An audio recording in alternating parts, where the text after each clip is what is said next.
भावाप्ति प्रभावे कृष्ण कर्मणा तस्मै संज्ञानिरूपा नमोस्तु परमात्मने। अहिंसा परमो धर्म के महावीर भगवान के संत शिरोमणि आचार्य गुरुवर श्री विद्यासागर जी महाराज की, आचार्य श्री पूज्यपाद स्वामी जी की,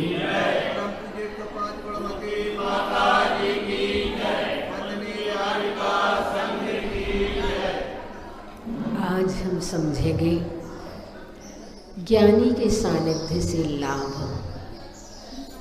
यानी कि अगर हमारी जिंदगी में ज्ञानियों का, सत्पुरुषों का, प्रज्ञा पुरुषों का, बुद्धि पुरुषों का सानिध्य प्राप्त होता है तो हमें उनसे क्या सीखने को मिलता है। आचार्य पूज्यपाद स्वामी इस कारिका से कहना चाह रहे हैं कि जैसी संगति करोगे उसी प्रकार के गुण तुम्हारे जीवन में आएंगे। गाथा यहाँ पर बताई जा रही है, अज्ञानोपास्तिरज्ञानम् ज्ञानं ज्ञानी समाश्रया ददाति यत्तु यस्यास्ति सुप्रसिद्धमिदं वचः। कहा जा रहा है अज्ञान उपास्य, अज्ञानी की उपासना करने से, अज्ञानी व्यक्ति की सेवा करने से अज्ञानम, अज्ञान ददाति देती है, और ज्ञानी समाश्रया, ज्ञानियों की सेवा करने से, ज्ञानियों की उपासना करने से, ज्ञानियों की संगति करने से ज्ञानम, ज्ञान उत्पन्न करती है। इसलिए कहा जाता है कीजे संगत साधु की। क्यों?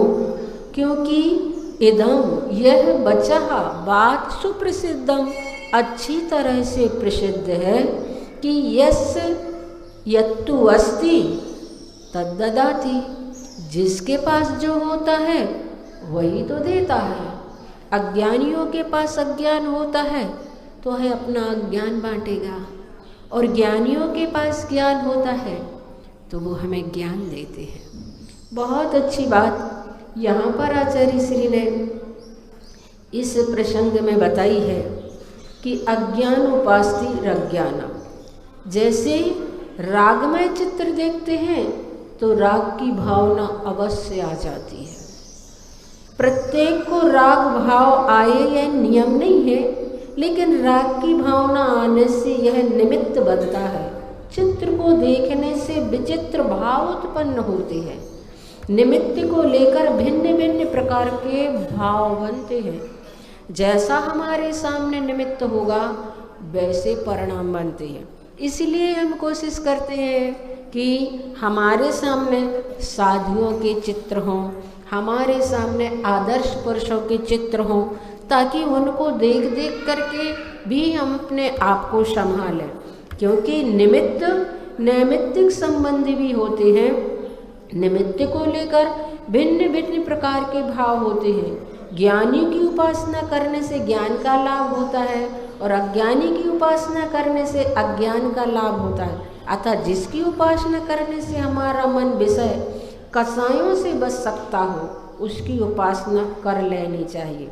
आचार्य श्री ने यहाँ बहुत अच्छा भाव अपना प्रकट किया है कि ददाति यत्तु यस्यास्ति, जिसके पास जो है वह व्यक्ति सामने वाले को वही तो देता है, अन्य दूसरी वस्तु नहीं देता। जैसे गुलाब का फूल है तो उसके पास सुगंध होने से सुगंध का दान करता है, और मिट्टी का तेल है, घासलेट है, उसके पास वैसी ही गंध है तो वह उसी को देता है। आप मिट्टी के तेल के पास गुलाब की सुगंध चाहो तो गुलाब की सुगंध वहाँ पर किसी भी हालत में कभी भी नहीं मिलेगी। और गुलाब के पास मिट्टी के तेल की गंध चाहो या अन्य कोई गंध चाहो तो संभव नहीं है, क्योंकि जिसके पास जो है वही देता है। आचार्य श्री ने फिर उदाहरण बहुत अच्छा दिया और कहा कि एकलव्य जिसके पास द्रोणाचार्य की प्रतिमा बनाकर धनुर्विद्या जिसने सीखी, द्रोणाचार्य की उन्होंने मिट्टी की प्रतिमा बनाई और फिर उनसे धनुर्विद्या सीखी। अर्जुन ने द्रोणाचार्य के द्वारा साक्षात विद्या प्राप्त की और वह धनुर्विद्या में निष्णात हो गया। यह एकलव्य की एकाग्रता की बात थी। हमें भी यदि सम्यक विद्या प्राप्त करना है तो एकलव्य जैसी एकाग्रता की आवश्यकता होती है। यदि कोई कहे कि एकलव्य की एकाग्रता द्रोणाचार्य के निमित्त से आई है, आज यहाँ ऐसे कहाँ द्रोणाचार्य हैं, आज ऐसे द्रोणाचार्य ही नहीं है। आचार्य कहते हैं कैसे नहीं है, हम उनको स्थापित कर लें मूर्ति में, जैसे एकलव्य ने भी स्थापित किया था। उसी प्रकार कोई कहे कि यहाँ पर महावीर भगवान नहीं है, कैसे नहीं है। आस्था हो, निष्ठा हो, विश्वास हो, श्रद्धा हो, भक्ति हो, तो भक्त के सामने आज भी भगवान महावीर है और आज भी भक्त के सामने, आज भी शिष्य के सामने द्रोणाचार्य है। भगवान महावीर की मूर्ति में स्थापित, भगवान महावीर को मूर्ति में स्थापित किया है। यदि यही कहेंगे कि ये तो भगवान महावीर नहीं है जो समूह शरण में साक्षात थे, क्या समूह शरण में विराजमान साक्षात महावीर भगवान किसी के हाथ में सम्यक दर्शन पकड़ाते थे या पार्सल जन्मतः करते थे, मनी ऑर्डर के द्वारा सम्यक दर्शन को भेजते थे क्या? नहीं, यह सब तो वे साक्षात भगवान महावीर भी नहीं करते थे। हाँ, इतना अवश्य है कि वे उपदेश देते थे। आज भले ही मूर्ति में स्थापित भगवान महावीर उपदेश नहीं देते हैं, लेकिन फिर भी हमारा सौभाग्य कि उनकी देशना जो शब्दों में गुंफित की गई है वह आज भी शास्त्र और आगम के नाम से विद्यमान है और उसमें आप उससे लाभ ले सकते हैं। भले ही आज द्रोणाचार्य साक्षात नहीं है, पर हमें जो गुरु महाराज मिले हैं वे द्रोणाचार्य से कम नहीं है, ये हमारा सौभाग्य है। तो बंधुओं, वास्तव में हमारी जैसी दृष्टि होती है वैसी हमें सृष्टि दिखने लगती है, जैसी दृष्टि वैसी सृष्टि। अगर गुरु में द्रोणाचार्य का रूप देखें तो गुरु हमें द्रोणाचार्य के रूप में देखेंगे। अगर इन पाषाणों में भगवान महावीर और भगवान आदिनाथ को देखें अपनी श्रद्धा से तो आज ही भगवान महावीर और आज भी भगवान आदिनाथ हमारे सामने विराजित हैं। मैंने पढ़ा मुनि श्री प्रमाण सागर महाराज जी की पुस्तक दिव्य जीवन का द्वार, उसमें उन्होंने दिया कि एक बार हकीम लुकमान से किसी ने पूछा कि आपने ये तमीज किससे सीखी, तो उन्होंने उत्तर दिया बदतमीजों से। वो कैसे? बड़े आश्चर्य से उसने उनसे पूछा, तो उन्होंने कहा लुकमान हकीम ने कि उनकी प्रवृत्तियों को देखकर मैं उनसे परहेज करता रहा। जैसी उनकी गलत प्रवृत्तियाँ थी उन प्रवृत्तियों को देखकर मैं उनसे परहेज करता रहा, उन प्रवृत्तियों से, तो मेरे पास तमीज़ आ गई। तो वास्तव में हम अपनी दृष्टि को ऐसा भी बना सकते हैं। और उन्हीं उनका एक उदाहरण और मिलता है कि जब वो हकीम लुकमान अपनी जिंदगी की अंतिम अवस्था में थे, मरणासन्न अवस्था में थे, तब उनके बेटे ने उनसे शिक्षाएं मांगी। उनके पास जितनी अच्छी अच्छी शिक्षाएं थी उन्होंने वो सारी शिक्षाएं अपने बेटे को दी। और एक दिन बेटे ने और फिर पूछा, पिताजी और भी कोई और शिक्षा अच्छी सी आपके पास हो तो आप मुझे दीजिए। जब वे अंतिम सांसें गिन रहे थे, अंतिम सांसें गिन रहे थे, तब उन्होंने अपने बेटे को शिक्षा देने के लिए इशारा किया। बेटा इशारा समझते ही एक धूपदान में चंदन का चूर्ण रखा हुआ था, उसे अपनी मुट्ठी में ले आया। पिताजी ने फिर इशारा किया, दूसरा, तो चूल्हे में कोयला रखा था, दूसरी मुट्ठी में वह उसे ले आया। फिर उन्होंने इशारा किया और कहा कि इसे फेंक दो। उसने दोनों चीज़ों को अलग कर दिया। उन्होंने पूछा, बताओ तुम्हारे हाथ में क्या है? बेटा तो कुछ भी नहीं समझा, कहने लगा हमारे दोनों हाथ खाली हैं। पिताजी ने कहा गौर से देखो। बेटे ने जब गौर से देखा तो जिस हाथ में चंदन का चूर्ण लाया था उस हाथ में सुगंधी अभी भी फूट रही थी, जबकि चंदन का चूर्ण उसके हाथ में नहीं था। और जिस हाथ से कोयला लाया था वह कोयला तो वैसे ही काला था और उसके हाथ में नहीं भी था, फिर भी उसके हाथ को काला कर गया। तब रहस्य को समझाते हुए हकीम लुकमान ने कहा, बेटे दुनिया में दो तरह के लोग होते हैं।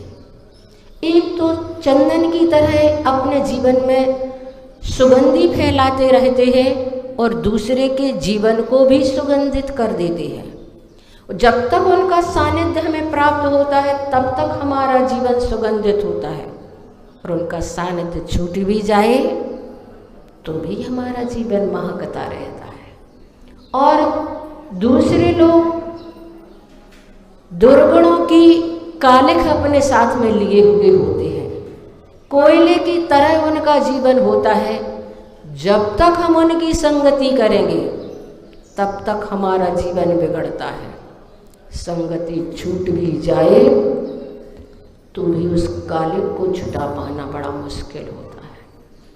तो बंधु, यहाँ पर आचार्य पूज्यपाद स्वामी कह रहे हैं अज्ञानोपास्तिर अज्ञानम। जिसके पास अज्ञानता है वो तुम्हें वो ही देगा, चाहे कुछ भी कर ले, कुछ भी कर ले। उसकी हर क्रिया से अज्ञान ही टपकेगा, हर क्रिया में उसकी अज्ञानता छुपी हुई होती है। उसकी क्रिया से हम कभी शिक्षा सबक ये नहीं ले सकते जो हमारे जीवन को महकाने वाली हो। हमारी जिंदगी को बदबू से भरने वाली तो क्रिया हो सकती है, लेकिन हमारी जिंदगी को महकाने वाली क्रिया उसके जीवन से हम देख ही नहीं सकेंगे। ऐसी क्रिया वो कर देगा कि आप भीतर ही भीतर तिल में लाते रहेंगे, कह कुछ भी नहीं पाएंगे, कर कुछ भी नहीं पाएंगे। क्योंकि ऐसे लोग होते हैं जिनका हम कर कुछ नहीं सकते, कह कुछ भी नहीं सकते, लेकिन उनकी क्रिया उनके लिए ही दुखदाई होती है। और जिसने भी उनकी संगति की उनका जीवन वर्तमान में और आगे चलकर भी दुखदाई ही बनता है। और संगति आचार्य गुरु और श्री विद्यासागर महाराज जैसे संतों का सानिध्य जब मिल जाता है तो हम लोग तो सभी अपने आप को बड़ा सौभाग्यशाली मानते हैं कि पता नहीं कौन सा जीवन में हम लोगों ने ऐसा पुण्य किया होगा कि ऐसे गुरु का सानिध्य प्राप्त हुआ जिनकी हर क्रिया से शिक्षा प्राप्त होती है। हर क्रिया से, उनके उठने में, बैठने में, बोलने में, बात करने में, हर चीज में उनकी शिक्षा हमें मिलती है। कभी आचार्य श्री को कहना नहीं पड़ता कि धीमे बोलो, या तो अंगुली रख देंगे, अभी स्वयं ही इतने धीरे से बोलेंगे, इतने धीमे से बोलेंगे कि सब बिल्कुल साइलेंट हो जाएंगे कि सुनाई ही नहीं दे रहा आचार्य श्री क्या बोल रहे हैं। और जितने धीमे से फिर आचार्य श्री बोलेंगे, सामने वाला भी उतनी धीरे से बोलेगा। फिर तो हर चीज़ में ऐसी शिक्षा मिलती है आचार्य श्री की हर क्रिया में कि उन्हें कहने की ज़रूरत ही नहीं होती है। वह स्वयं सामने वाला अगर सीख लेने वाला हो तो सीख लेता है। समय तो बंधु अपना हो रहा है, 7:45 बजने वाले हैं और अभी मैंने आप लोगों को शांति धारा में आरी का श्री अनुनयमती माता जी के नाम की शांति धारा कराई। वो गंभीर स्थिति से चल रही हैं। आप लोगों ने मोबाइल में पढ़ा होगा कि उनकी स्थिति संलेखना की ओर अग्रसर है। इसलिए जहाँ जहाँ श्रावकों के सामने ये समाचार पहुँच रहे हैं, वे उनके नाम से नमोकार मंत्र का जाप, भक्तामर के पाठ आदि प्रारंभ करें। 9 बार बड़े बाबा का जाप करेंगे। ओम ह्रीं श्रीं क्लीं मैं बड़े बाबा नमः।